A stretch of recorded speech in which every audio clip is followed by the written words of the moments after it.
Hello, hello everybody. What is up? Waiting for people to join. Come on. Do. I finally fixed the comments. Last time, um, the comments were off. Sorry about that. Um, but we are back regularly. So yes, waiting for people. So today we are going to be reading Charlotte's Web. I'm just going to start over from the beginning because it was really confusing, but now I can record. So, we're going to read Charlotte's Web chapters 1 through 3. Um if you have a book, if you have the Charlotte's Web book, you can get that, or you can just look it up online, an online book, and read with me. It's a really awesome book and I really love it. Um, so yeah, waiting for people to join. Come on, come on, come on. Um, but yeah, it's a really good day today. I might go swimming later. So that's always fun. Swimming's always fun. It's supposed to be off the shoulder dress. It's supposed to look like that. But whatever. Lego, Lego, Lego, Lego. So we're just gonna start reading from the beginning. If you joined before um before we start reading, you can always go back and see what happened. So we are gonna read 3 chapters, and we're just gonna keep doing that until we finish with the book. All right. Chapter 1: Before Breakfast. "Where's Papa going with that axe?" said Fern to her mother as they were setting the table for breakfast. "Out to the hog house," replied Mrs. Arable. No, Arable. Yeah, Arable. "Some pigs were born last night. I don't see why he needs an axe," continued Fern, who was only 8. "Well," said her mother, "one of the pigs is a runt. It's very small and weak, and it will never amount to anything. So your father has decided to do away with it." "Do away with it?" shrieked Fern. "You mean kill it? Just because it's smaller than the others?" Mrs. Arable put a pitcher of cream on the table. "Don't yell, Fern," she said. "Your father's right. The pig would probably die anyway." Fern pushed out. Fern pushed the chair out of the way and ran outdoors.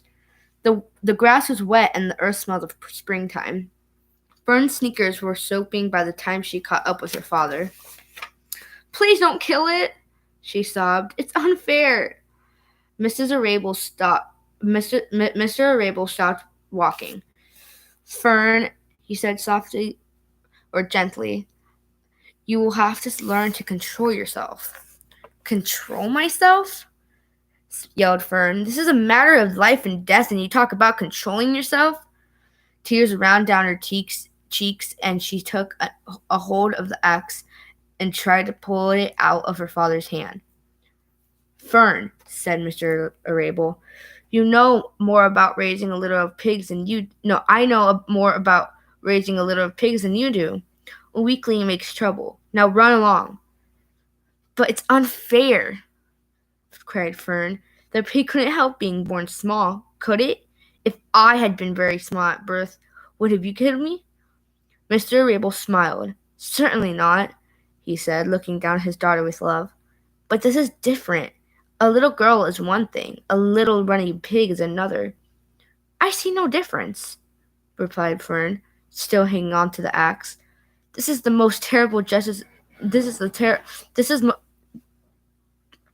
This is the most terrible case of injustice I've ever heard of." A queer look came over John Rabel's face. He seemed almost ready to cry himself. "All right," he said. "You will go back to the house, and I will bring the runt when I come in. I'll let you start on it. I'll let you start it on a bottle, like a baby. Then you'll see what trouble a pig can really be. When Mr. Rabel returned to the house half an hour later, he carried a carton under his arm. Fern was upstairs changing her sneakers. The kitchen table was set for breakfast, and the room smelled of coffee, bacon, damp plaster, and wood smoke from the stove. "Put it on the chair," said Mrs. Arable. Mr. Arable set the carton down at Fern's place. Then he walked to the sink and washed his hands and dried them on the roller towel. Fern came slowly down the stairs. Her eyes were red from crying. As she approached her chair, the carton wobbled, and there was a scratching noise. Fern looked at her father. Then she lifted the lid of the carton. There, inside, looking up at her, was the newborn pig. It was a white one. The morning light shone through its ears, turning them pink. "He's yours," says Mr. Arable, "saved from an untimely death, and may the good Lord forgive me for this foolishness." Fern couldn't take her eyes off of the tiny pig. "Oh," she whispered, "oh, look at him. He's absolutely perfect." She closed the carton carefully. First, she kissed her father, then she kissed her mother. Then she opened the lid again, lifted the pig out, and held it against her cheek. At this moment, her brother Avery came into the room. Avery was 10. He was heavily armed, an air rifle in one hand and a wooden dagger in the other. "What's that?" he demanded. "What's Fern got?" She's got a guest for breakfast," said Mrs. Arable. "Wash your hands and face, Avery." "Let's see it," said Avery, setting his gun down. "You call that miserable thing a pig? That's a fine specimen of a pig. It's no bigger than a white rat." "Wash up and eat your breakfast, Avery," said his mother. "The school bus will be along in half an hour." "Can I have a pig too, Pop?" asked Avery. "No, I only distribute pigs to early risers," said Mr. Arable. "Fern was up at daylight trying to get rid of the world of injustice. As a result, she now has a pig. A small one, to be sure, but nevertheless a pig. It just shows what can happen if a person gets out of bed properly. Let's eat." But Fern couldn't eat until her pig had a drink of his bottle first. Mrs. Arable found a baby's nursing bottle and a rubber nipple. She poured warm milk into the bottle, fined the nipple over the top, and handed it to Fern. Give him his breakfast," she said. A minute later, Fern was seated on the floor in the corner of the kitchen, and her infant between her knees, teaching it to suck from the bottle. The pig, although tiny, had a good appetite and caught on quickly. The school bus honked from the road. "Run!" commanded Mrs. Arable, taking the pig from Fern and slipping a donut into her hand. Avery grabbed his gun and another donut. The children ran out of the road and climbed into the bus. Fern took no notice of the others in the bus. She just sat and stared out of the window, thinking what a blissful world it was and how lucky she was to have an entire charge of a pig. By the time the bus reached school, Fern had named her pet, selecting the most beautiful name she could think of. "Its name is Wilbur," she whispered to herself. She was still thinking about the pig when the teacher said, "Fern, what is the capital of Pennsylvania?" "Wilbur," replied Fern dreamily. The pupils giggled. Fern blushed. I've got to get my charger for my computer or else it's going to die. Okay, we're good. Chapter 2, Wilbur. Fern loved Wilbur more than anything. She loved to stroke him, to feed him, to put him to bed. Every morning, as soon as she got up, she warmed his milk, tied his bib on, and held the bottle for him. Every afternoon, when the school bus stopped in the front of her house, she jumped out and ran to the kitchen to fix another bottle for him. She fed him again at supper time, and again just before going to bed. Mrs. Arable gave him a feeding around noontime each day. When Fern was away at school, Wilbur loved his milk, and he was never happier than when than when Fern was warming up a bottle for him. He would always stand and gaze up with her at her adoring with her wow.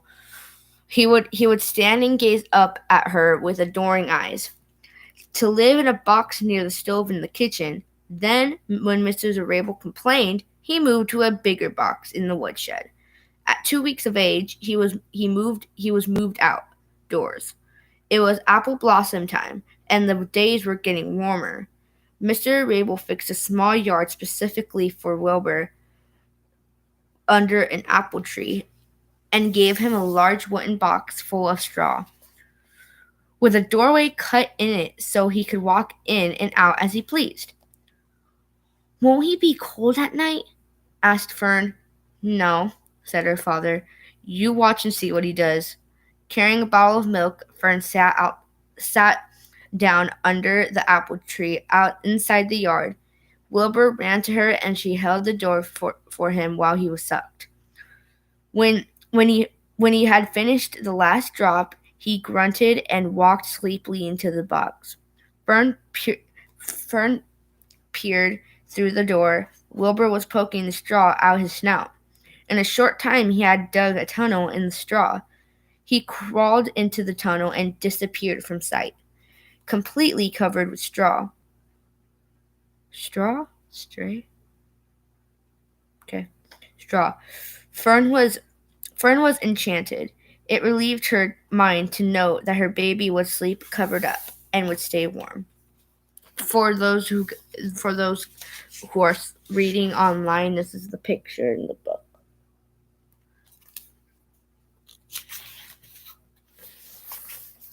Every morning after breakfast, Wilbur walked out to the road with Fern and waited with her till the bus came. She would wave goodbye to him, and he would stand and watch the bus until it vanished around and a turn. When Fern was in school, Wilbur was shut up inside his yard. But as soon as she got home in the afternoon, she would take him out and he would follow her around the place. If she went into the house, Wilbur went too. If she went upstairs, Wilbur would wait at the bottom step until she came down again. If she took her doll for a walk in the doll carriage, Wilbur followed along. Sometimes on these journeys, Wilbur would get tired, and Fern would pick him up and put him in the carriage along the doll. He liked this, and if he was very tired, he would close his eyes and go to sleep under the doll's blanket. He looked cute with his eyes when his eyes were closed because his lashes were so long. The doll would close her eyes too, and Fern would wheel the carriage very slowly and smoothly so as not to wake her infants. One warm afternoon, Fern and Avery put on bathing suits and went down to the brook for a swim. Wilbur tagged along at Fern's heels. When she waded into the brook, Wilbur waded in with her. He found the water quite cold, too cold for his liking. So while the children swam and played and splashed water at each other, Wilbur assumed himself in the mud along the edge of the brook, where it was warm and moist and delightfully sticky and oozy. Every day was a happy day, and every night was peaceful. Wilbur was what farmers called a spring pig, which simply means that he was born in springtime. When he was 5 weeks old, Mr. Arable said he was now big enough to sell and would have to be sold. Fern broke down and wept, but her father was firm about it. Wilbur's appetite had increased. He was beginning to eat scraps of food in addition to milk. Mr. Arable was not willing to provide for him any longer. He had already sold Wilbur's 10 brothers and sisters. "He's got to go, Fern," he said. "You have had your fun raising up a baby pig, but Wilbur is not a baby any longer, and he has to get sold." "Call up the Suckermans," suggested Mrs. Arable to Fern. "Your Uncle Homer sometimes raises a pig, and if Wilbur goes there to live, you can walk down the road and visit him as often as you like." "How much money should I ask for him?" Fern wanted to know. Well, said her father, he's a run. Tell your Uncle Homer you've got a pig you'll sell for $6 and see what he says.